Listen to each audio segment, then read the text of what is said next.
Annyeonghaseyo, bienvenue sur la chaîne de Sunnyside. Aujourd'hui, on se retrouve pour une vidéo dédiée en fait au share house. C'est quoi la différence entre une share house et une guest house? Vous êtes nombreux à me poser la question, donc j'aimerais vous y répondre. Donc je vous envoie le générique et on se retrouve dans un instant.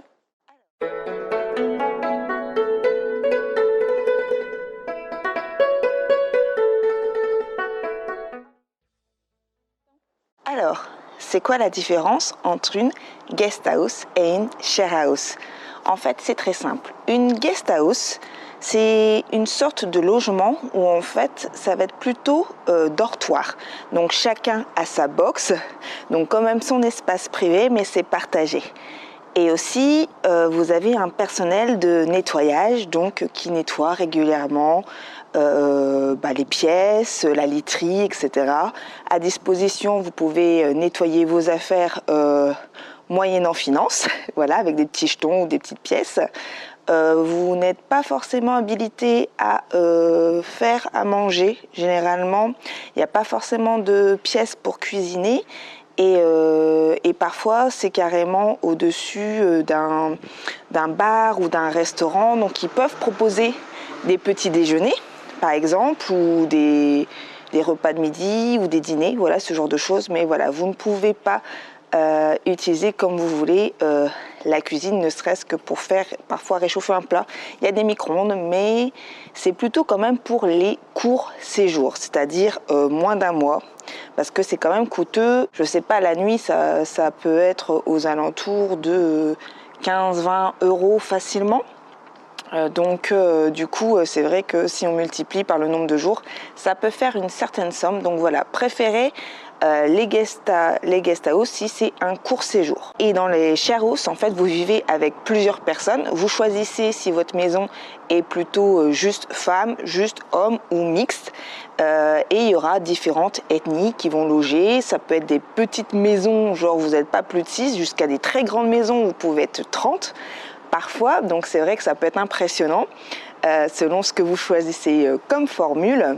Et donc du coup là c'est vraiment une coloc internationale. C'est plutôt ça l'idée.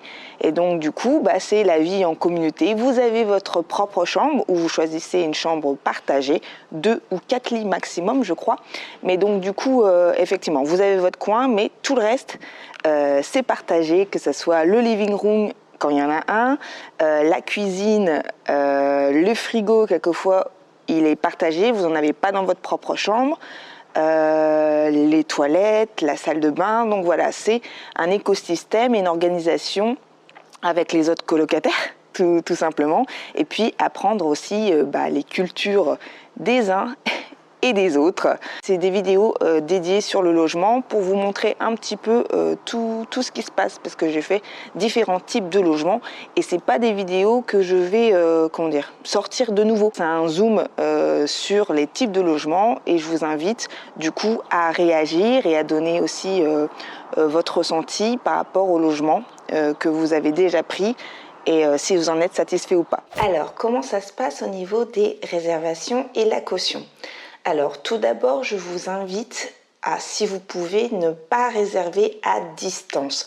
Alors, moi, j'ai dû le faire. Donc, j'étais en France quand j'ai voulu réserver mon logement à Séoul. Mais pourquoi je trouve que ce n'est pas une bonne idée? C'est parce que, justement, vous ne pouvez pas visiter les logements. Donc, du coup, vous devez faire confiance aux photos sur le site internet ou à la visite guidée par webcam. Et forcément, ça peut être un petit peu trompeur. Donc, pourquoi je dis ça? Tout simplement, c'est parce que les photos, voilà, elles vont être prises au moment où le bâtiment a été rénové ou construit. Donc, c'est toujours très moderne, très propre. Après, tous les photographes dans l'immobilier jouent sur les angles pour agrandir la pièce, mettre plus de lumière, des retouches. Je vous invite vraiment à faire attention à ce type de détails. Et par rapport aux visites guidées par webcam, l'agent il peut vous montrer assez rapidement la pièce sans que vous voyez les petits défauts. Donc, si c'est possible, quand vous venez sur Séoul ou dans le pays que vous avez décidé, prenez un logement temporaire, hôtel, guest house justement, Airbnb, et faites des visites par vous-même justement dans les logements proposés par les agences. C'est nettement mieux, quoi, parce qu'à chaque fois que j'ai fait à distance, à chaque fois j'étais un petit peu déçue par rapport au rendu, et j'avais pas le choix parce que j'avais déjà envoyé tous mes papiers, ma caution, des loyers en avance. Donc comment on fait pour réserver à distance ou avec l'agence? Et ben généralement on fait un virement bancaire, hein. C'est ce qu'il y a de plus fiable, c'est traçable, donc voilà. Et pour éviter les frais euro won justement, et ben c'est là où c'est pratique d'avoir une carte Revolut. Pourquoi Revolut et pas N26? C'est parce que la Revolut permet de faire des virements à l'international, ce qui n'est pas le cas de la N26 jusqu'à maintenant.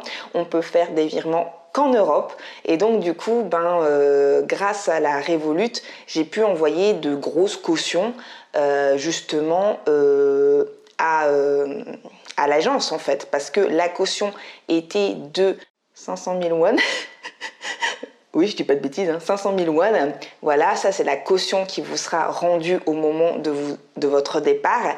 Et il y avait 300 000 won, pardon, de frais de management. Donc ça c'est pour l'agence qui sera pris et qui ne vous sera pas rendu. Donc pour vous c'est de la perte, et pour eux c'est pour un petit peu tous les frais annexes. Et puis c'est du business, donc c'est quand même des grosses sommes à envoyer alors que vous n'êtes pas encore dans le pays, ou que votre visa PVT n'a pas été encore validé. Donc c'est pour ça que c'est un petit peu compliqué. Si vous rencontrez un souci, ça a été mon cas à propos de la caution, Revolut est super réactif. Franchement, j'ai pu avoir les papiers qu'il fallait pour prouver que j'avais bien envoyé le virement, et l'agence a fini par retrouver mon virement. Donc pas de panique si ça vous arrive. Après, c'est plus ou moins long d'envoyer parce que c'est à l'autre bout du monde. Ça dépend si y a eu beaucoup de virements au même moment quand vous avez passé commande. Donc voilà, essayez de rester toujours en relation avec justement l'agence qui gère les share house, la banque qui vous envoyez l'argent, et essayez de pas trop stresser. Généralement ça se résout facilement. Alors on va parler de la promesse que a faite l'agence avec justement ses locataires. Donc moi je suis passée par Borderless House. Donc voilà, c'est une agence qui s'occupe principalement des résidents étrangers. Quand on loge dans leur logement, on s'attend justement que, comme c'est une maison internationale, à trouver différentes ethnies. Et leur promesse à eux, c'est 50% d'asiatiques, 50% d'étrangers. Pourquoi je dis asiatiques? Parce que c'est pas forcément que des Coréens. Pour qu'ils ont vraiment la moitié, parfois il y aura des Japonais, des Chinois, des Coréens. Donc voilà, ne soyez pas trop déçus si votre maison n'est pas à 50% de Coréens. Et l'autre moitié, ça va être américain, australien, français, italien, russe. Enfin voilà, il y a plein de pays. Il faut savoir qu'ils font des programmes d'échange, donc plus ou moins sur les langues avec d'autres pays. Je pense qu'il y a le Japon, il doit y avoir Taipei, je suis pas sûre, mais voilà, ils ont un programme. Après là-dessus, je suis plutôt mitigée parce que ils ne le proposent pas d'emblée, c'est à nous d'en faire la demande. Et deux, même à l'intérieur de la maison, c'est un petit peu le hic. Je trouve que il n'y a pas forcément d'échange linguistique. En fait, moi, quand j'ai sélectionné Borderless House, je m'attendais que, voilà, comme il y avait 50% d'asiatiques, 50% d'étrangers, je me suis dit, ça va être cool, je vais pouvoir travailler les langues, en sachant qu'à ce moment-là, je ne parlais pas anglais couramment. J'avais que le français et le japonais. Et je partais vraiment débutante coréen, donc je me suis dit ça va le faire.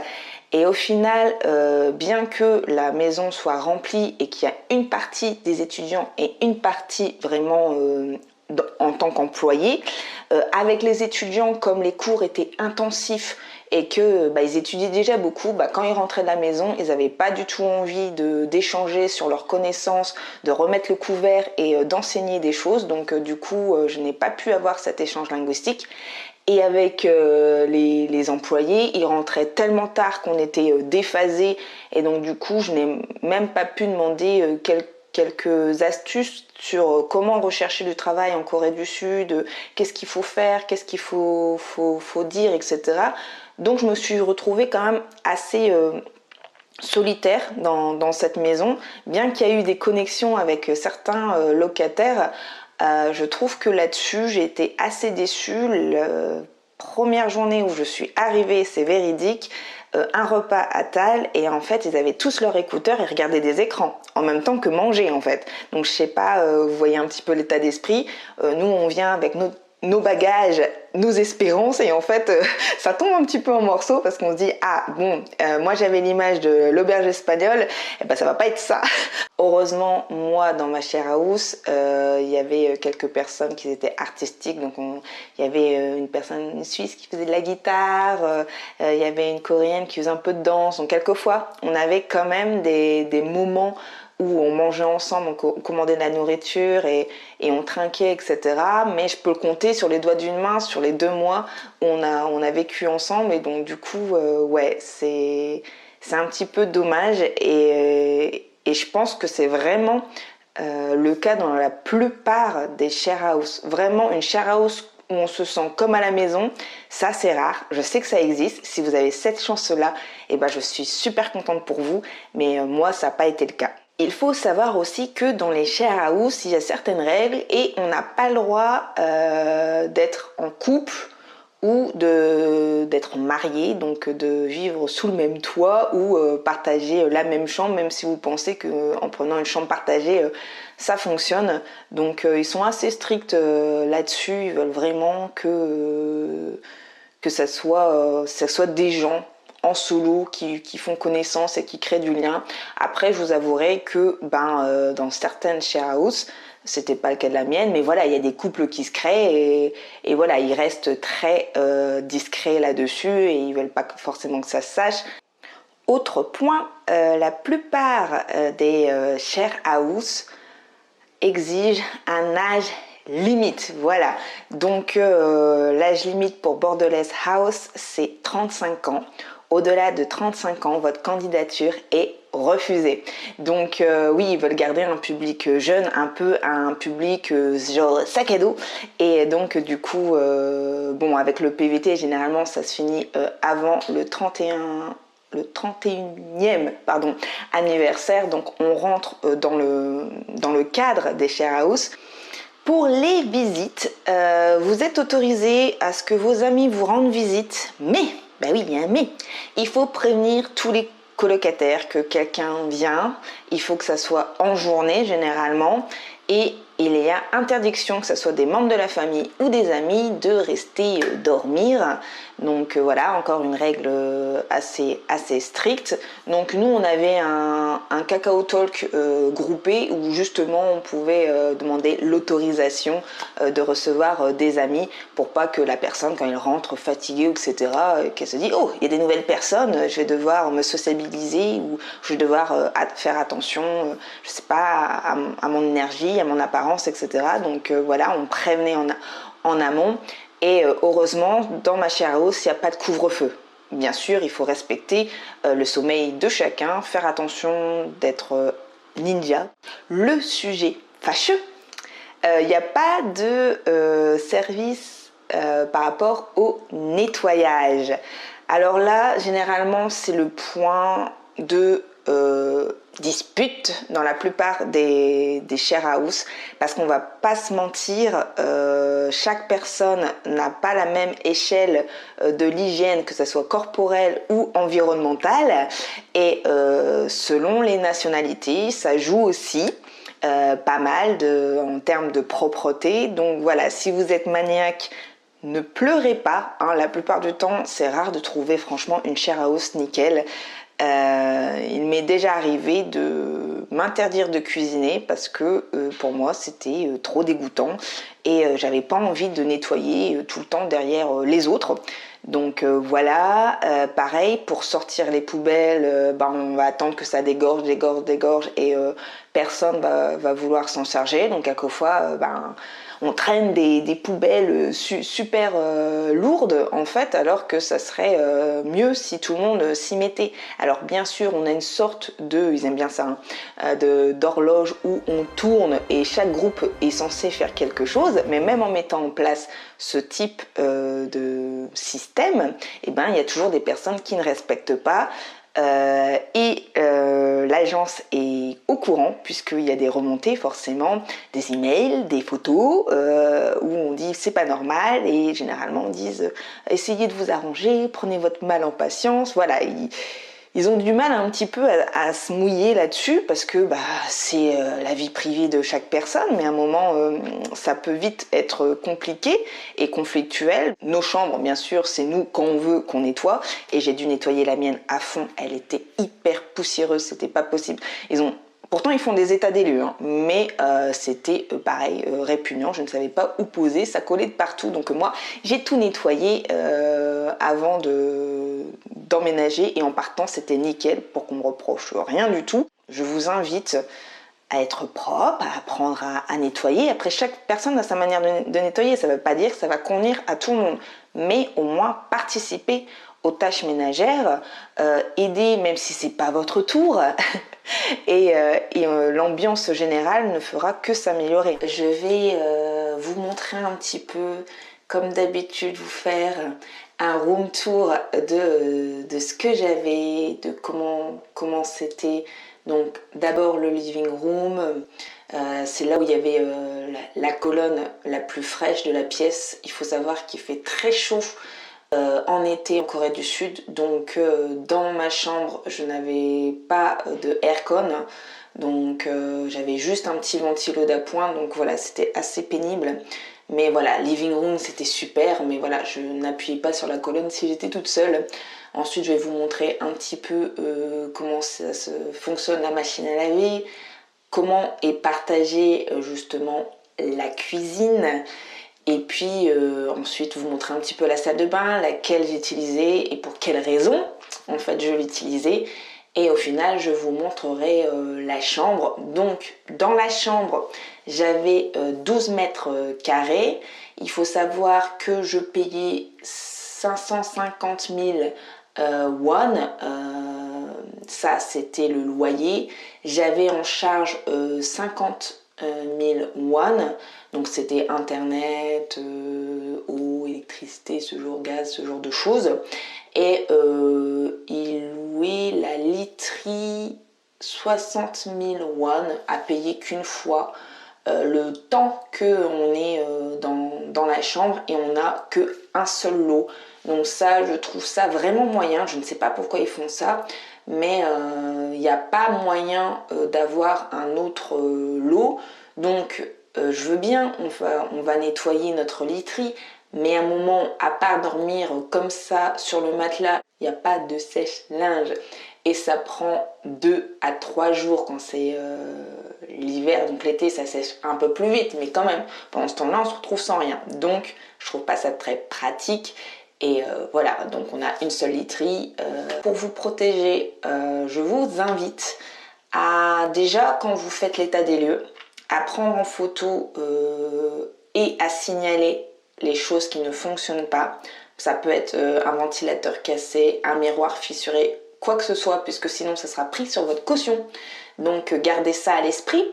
Et ensuite, effectivement, comme je disais, s'il y a quelque chose que vous découvrez, que ce soit, je sais pas, un matelas défoncé ou taché, ou des pointes de moisissure, ou je sais pas, une invasion d'insectes, ou j'en sais rien, ça dépend des maisons. Pas vous laisser comme ça, mais toujours garder, je suis désolée d'être un petit peu comme ça, en mode très carré, mais moi c'est photo, email, discussion si besoin avec le personnel. Ma rencontre avec l'agence était vraiment très spéciale parce que en fait il me fallait un papier pour l'immigration, donc il va falloir plusieurs papiers. le contrat de location, l'attestation qu'ils sont bien... vous savez, il y a toujours un numéro pour les propriétaires, voilà, pour dire qu'ils sont dans la légalité. Enfin voilà, il y a plusieurs papiers à fournir. Vous avouerez que ma première réaction, je me suis dit, je me suis fait arnaquer. Alors pourquoi ça en fait? Quand je suis arrivée, il y avait une montagne de cartons en fait. Donc j'ai enlevé mes chaussures et j'ai dit... ben justement, excusez-moi. Et donc, il n'y avait personne qui me répondait. Et donc, je toque à une porte. Et au moment où j'ouvre, en fait, j'ai trouvé une personne, mais toute seule dans un bureau super vide avec la personne que j'avais reconnue sur le site internet en webcam. Donc, je me suis dit, oulala, de là que pas un truc dans les clous. J'ai eu vraiment très très peur. Et au final, en fait, ils m'ont conduit justement vers une pièce beaucoup plus grande où il y avait toutes les membres. Et voilà, ils venaient juste d'emménager. Et du coup, voilà, ils n'avaient pas eu le temps de s'installer. Mais ma première impression, c'est que je me suis dit, mon Dieu, elle n'existe pas cette société. Ils ont tout misé dans la beauté du site internet. Donc non, elle existe. C'était une équipe constituée que de femmes, voilà, super dynamique, super sympa. Ils ont pris le temps de parler avec moi, d'apprendre à me connaître, de me fournir les papiers, de savoir comment je me sentais à l'intérieur de la maison. Il faut savoir que c'est ça aussi qui constitue pour moi une bonne agence en fait de share house. C'est quand ils sont avec vous, à votre écoute, qu'ils essayent de vous aider et faire du mieux possible pour que vous vous sentez à l'aise. C'est pas le cas de toutes les share house. Donc vraiment, ça c'est un bon point pour eux. Franchement, j'ai apprécié leur professionnalisme et donc, du coup, ils organisent des events justement avec les différentes maisons. Donc, vous pouvez rencontrer les autres locataires. Donc, ça, c'est vraiment super, super cool. Je vous montrerai justement en vidéo un échantillon de nos rencontres. Ils vous avertissent toujours par mail quand il y a un nouveau locataire et ça c'est cool, on sait le nom, l'âge, le pays et justement on peut l'accueillir vraiment décemment, entrer en conversation avec eux, donc ça c'est super. Et puis pareil, s'il y a des réparations à faire, ils vous disent quel jour, quelle pièce. Enfin bref, en termes de communication, franchement je trouve qu'ils sont vraiment opérationnels et de qualité, donc franchement ça, c'est vraiment appréciable pour Borderless House. Je peux les recommander sur ce point-là, il n'y a pas de souci, quoi. Et pour finir, au moment où vous devez partir, vous êtes obligé d'avertir un mois à l'avance l'agence. Voilà, c'est vraiment le minimum, sinon vous risquez d'avoir des soucis si vous ne le faites pas. Il faut savoir aussi qu'il faut remplir un formulaire, donner votre avis, qu'est-ce qui était bien, pas bien, les points d'amélioration, pourquoi vous quittez, quelquefois même l'adresse de votre second logement. Enfin, ils récoltent énormément d'informations personnelles, mais voilà, c'est la procédure. Et si, comme moi, vous avez versé plus d'argent parce qu'entre le taux de change, justement, euro-one, n'oubliez pas de récupérer l'extra, en fait. Quelquefois, ils oublient, donc même si je l'avais notifié par email, le jour J, ils étaient là, ah, on n'a pas vraiment. Du coup, ils se sont arrangés pour me fournir tout l'argent, mais voilà, restez encore une fois attentifs à ce qui se passe après. Franchement, globalement, je trouve que voilà, je recommande justement Borderless House si vous avez jamais fait de colocation internationale. Pour moi, ça reste une bonne agence. Après, de mon point de vue, avec du recul, comme leur cible, c'est des étrangers, on paie cher.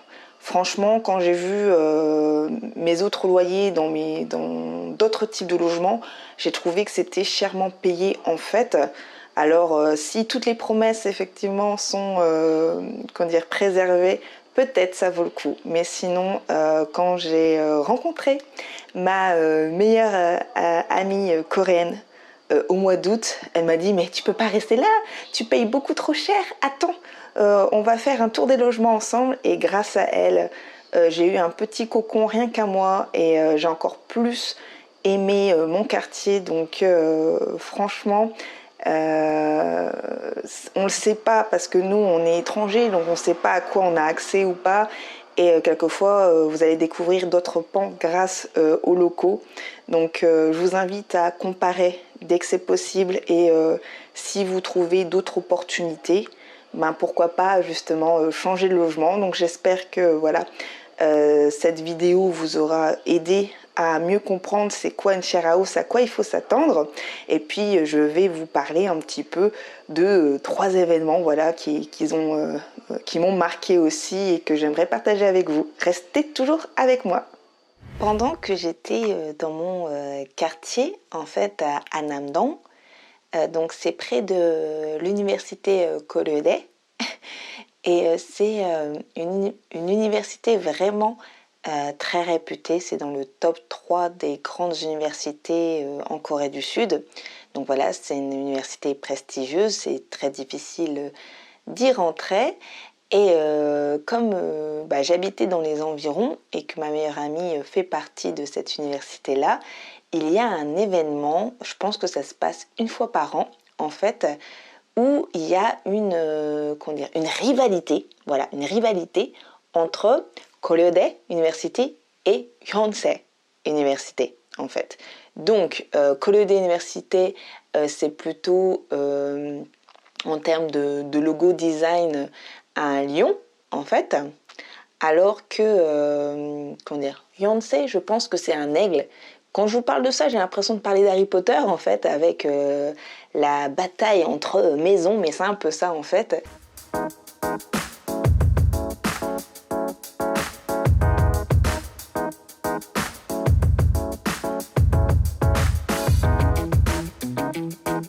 Je pense qu'il y avait un événement sportif. Je ne sais pas si c'est de rugby, de football, ou je ne sais pas vraiment, mais voilà. Cette année-là, Yonsei a gagné contre Koreodae, mais ils étaient invités à venir dans notre quartier pour fêter leur victoire.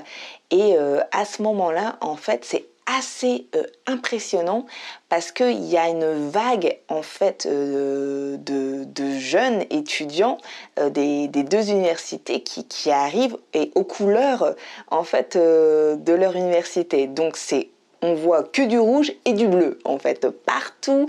Et pourquoi c'est intéressant en fait, mon ami m'a fait découvrir cet événement. Et elle nous a dit apportez des choses rouges parce qu'on défend nos couleurs. Alors du coup j'ai essayé de faire ce que je peux avec ma garde-robe. J'ai porté du rouge, on s'est rencontrés entre amis et on pouvait même se coller des stickers sur la joue. Donc ça pouvait être aux couleurs de l'université, les marques aussi d'alcool étaient là. Bah oui, on pouvait boire des bières gratuites ou du soju, ce genre de choses. Et puis en fait, la spécificité, c'est que on doit être face au restaurant et on doit montrer notre motivation, notre détermination par rapport aux couleurs de notre université et on doit crier des choses, des slogans, ce genre de choses pour ensuite pouvoir rentrer dans le restaurant. Et en fait, il faut que le message aille directement droit dans le cœur des professeurs parce qu'en fait, c'est eux qui payent pour la nourriture. En fait, c'est eux qui nous offrent à manger. Et donc, du coup, là, il faut être stratégique au final. Donc, il y a plein de jeunes qui vont de restaurant en restaurant pour féliciter les aînés, pour leur remercier pour leur soutien, la qualité de leurs cours. Enfin, c'est aussi, je pense, un concours d'éloquence.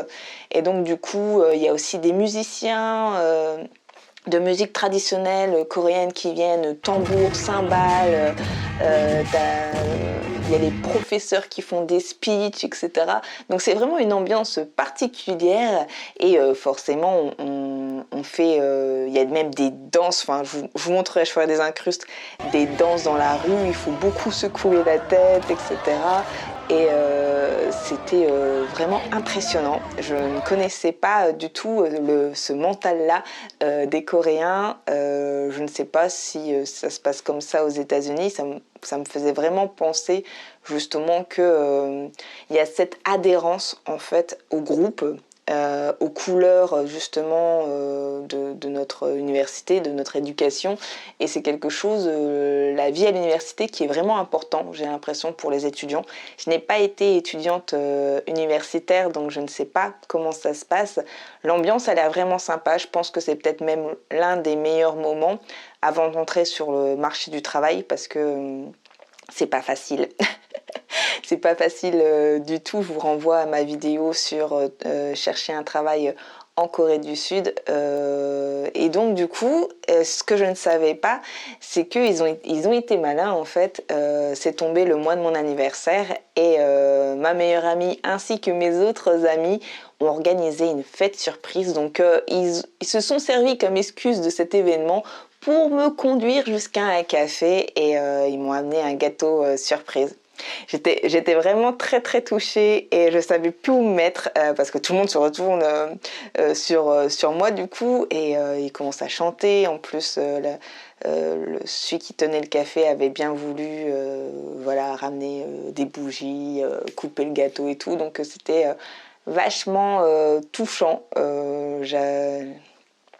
C'est le premier anniversaire vraiment comme ça, surprise, qu'on organise en dehors de ma famille. Et des gens se sont mobilisés pour moi, ils l'ont célébré avec moi, des gens que j'apprécie vraiment. Et donc du coup, ça fait chaud au cœur. Donc voilà, c'est vraiment un événement que je voulais vous partager. Est-ce que vous connaissiez cet événement? Et si pas, il faut que vous y alliez. Et dans ces cas-là, essayez d'être amis avec Korea Université, ou si vous préférez Yonsei, pourquoi pas. Mais je pense aussi qu'il faut être très malin en fait dans nos approches. Moi, je pense aussi un peu oser, contourner, etc. Donc c'était vraiment très sympa et je vous invite à vivre la même chose. Il y avait aussi un deuxième événement. J'ai reçu comme cadeau une entrée pour un parc d'attractions. Donc j'avais jamais fait de parc d'attractions en Corée du Sud. Donc le seul que j'ai pu faire, c'est Everland.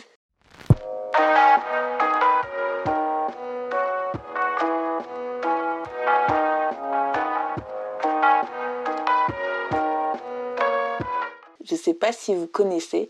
Donc c'est un parc d'attractions avec des thématiques. Et comme je suis née en automne, généralement on dit chouette, c'est de très belles couleurs. Oui, mais c'est aussi souvent à ce moment-là que les parcs d'attractions ont décidé de faire Halloween. Alors, je vous vois déjà venir. Il y en a qui doivent dire, mais c'est chouette, Halloween. Oui, quand on n'a pas peur. Parce que moi, je suis quelqu'un de sensible en fait. Et donc, comment dire, je ne peux pas, mais vraiment, je ne peux pas regarder des films gore ou qui font peur. Donc, vous imaginez, en ce moment, c'est vraiment, comment dire, le mouvement, voilà, zombie. Et donc, il y a de très bons maquillages, il y a des attractions dédiées justement pour vous foutre les jetons. Donc, moi, je suis pas à l'aise avec ça. Après, j'avoue, j'aime bien, comment dire, les décorations. Par exemple, ils avaient fait des suspensions, on aurait dit des gouttes d'eau, donc, enfin, des gouttes d'eau, des gouttes de sang, pardon. Non, non, c'était pas bleu. Ils faisaient des friandises sur le thème d'Halloween. Donc oui, ça peut être mignon. Après, c'est vrai que dans les parcs d'attractions, on a l'impression qu'on peut faire beaucoup de choses, mais au final, sur une journée, si on en a fait 5 ou 6, c'est beau. Donc on n'a pas pu faire les choses à sensation parce que la queue était beaucoup, beaucoup trop longue. Mais le peu qu'on a fait, c'était vachement bien. J'en ai des bons souvenirs. Après, avant, je n'avais pas ce sentiment de me sentir mal quand je faisais certaines attractions, mais maintenant c'est différent. J'ai un peu ce phénomène du cœur qui se soulève. Donc que j'ouvre les yeux ou que je ferme les yeux, ça ne change strictement rien. Je sens vraiment comme un décollement au niveau du cœur. Donc après, je suis assez patraque et c'est pour ça que je ne commence jamais les parcs d'attraction par quelque chose de comment dire, j'allais dire de punchy, mais vraiment de violent, parce que sinon après je suis capoute et donc du coup c'est fichu ma journée, je ne peux plus rien faire, je suis vraiment comment dire, sous médicaments et, en, et en mode PLS, donc voilà. Mais ça fait beaucoup rire mon amie, mais elle a pris soin de moi, donc ça va. Mais on a passé une super journée entre filles, on a goûté plein de trucs très bons et si je retrouve quelques photos, je vous ferai des petites incrustations de notre journée, mais c'était un très beau cadeau et je la remercie encore. Et pour finir, le troisième événement qui m'a marqué vraiment, c'est que j'ai pu, grâce à vous en fait, grâce à vos lectures sur mon compte Instagram, j'ai participé justement à une battle de K-pop et j'ai remporté 2 tickets pour le Melon Award, si je ne me trompe pas.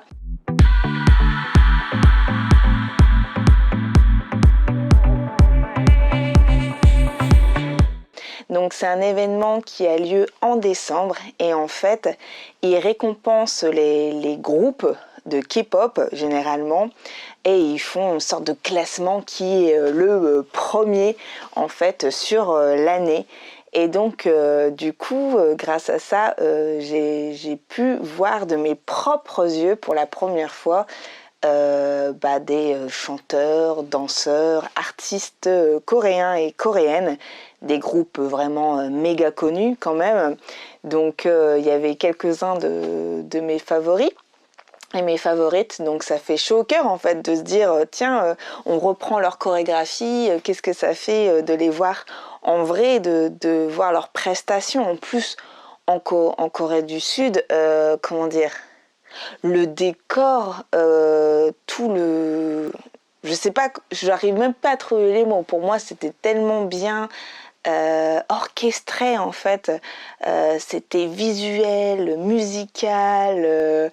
Il y avait l'énergie. Les Coréens ont cette connexion les uns avec les autres, ils connaissent les paroles par cœur, enfin, c'était vraiment hyper intense. Bon, heureusement que c'était des places assises, je vous avouerai que j'étais pas du coup debout avec les fans collés les uns à côté des autres. C'est pour ça qu'il y a toujours des ambulances au cas où il y a quelqu'un qui fait un malaise.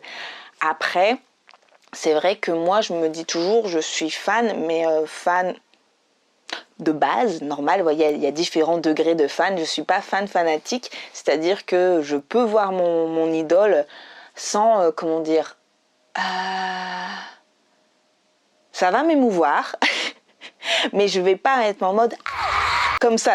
Vraiment, je peux pas, du coup, je n'avais plus d'oreilles derrière moi parce qu'il y avait vraiment des filles qui étaient à fond, qui criaient les noms, je ne sais pas si elles ont conscience qu'ils ne peuvent pas l'entendre vu le nombre de personnes qu'il y a dans le dôme, dans la salle, quoi.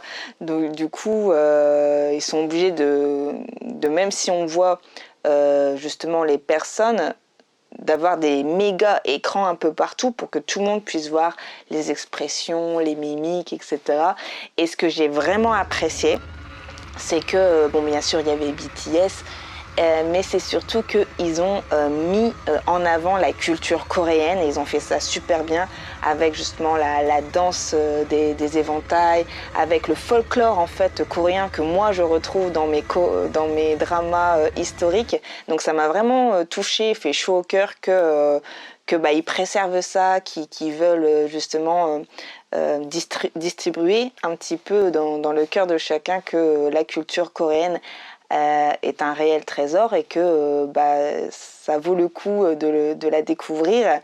Et franchement, ça a été possible grâce à vous, grâce à ma persévérance dans la danse. et je vous remercie énormément encore une fois pour ce que vous faites, quand vous me suivez, que vous commentez, vous partagez, ça m'aide énormément et j'espère que le contenu est toujours de qualité et à la hauteur de vos espérances. Et puis voilà, je vais vous mettre quelques comment dire, incrustations comme d'habitude de ce que j'ai pu capturer sur le moment. Voilà, du concert. Je vais vous laisser là-dessus et puis on se retrouve très prochainement sur un autre type de vidéo. Et abonnez-vous, c'est super important. Et pour ne rien rater, activez cette fameuse cloche parce que je sais qu'il y a des gens qui me disent « Je n'ai pas vu que tu avais sorti autant de vidéos, Sunhee ». Et bah oui, je sors des vidéos, quelquefois elles tardent à venir, mais elles sortent. Donc restez avec moi et vous pouvez toujours vous inscrire au groupe si vous le souhaitez, donc groupe pour la Corée du Sud, groupe pour le Japon, voilà, pour ceux que ça intéresse, et voilà, on se retrouve prochainement. Merci d'avoir regardé la vidéo et n'hésitez pas à vous abonner, à activer la cloche et lâcher un like, et vous pouvez me suivre sur Sunnyside sur Instagram.